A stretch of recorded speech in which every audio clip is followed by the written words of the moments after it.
We are afraid of police. Police, to us, we know what that means to us growing up. So rebuilding trust with the community, it's one of the many things that came up after the city spent $150,000 on a study. Now that study meant to look into the record number of police shootings in Phoenix. And tonight we're hearing from a community group that's been pretty outspoken and critical of police and their use of force.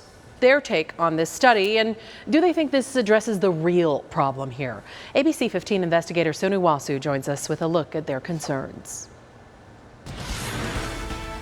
The group Poder in Action had harsh words for the Phoenix Police Department, saying this expensive study offered no new information and really no solutions. They took $150,000 of your money and flushed it down the toilet. This was a large waste of taxpayers' money, and this just cosigns the police department's culture of violence. We don't need more reports, to tell us what the problem is. We need our city leaders to start taking actions and moving us forward. The study shows an increase in the number of officers facing people armed with guns as one possible contributing factor. Obviously, that's a very dangerous situation for officers. What do you say about that? Other cities, other states have people with guns, if not more guns, and they manage to shoot less people than our police department. The police chief's summary of the report is showing larger cities like LA, New York, Chicago, Houston, and Philadelphia all had less police shootings in 2018 than the city of Phoenix. I don't believe we're trigger happy. I will tell you this, any police officer who's been involved in a critical incident will tell you the last thing they ever wanted to do was to use deadly force. Chief Jerry Williams sat down with us for a one-on-one on Friday, saying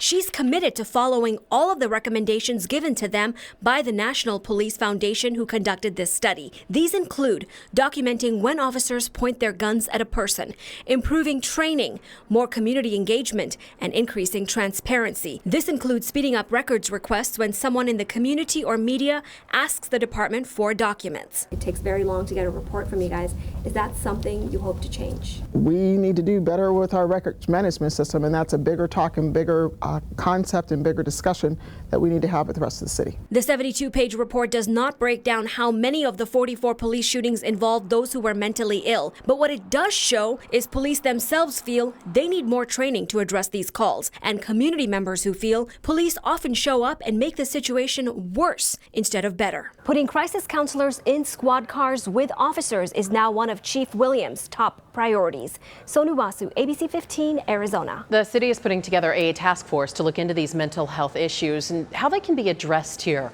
We're told they'll have more information for us in 60 days.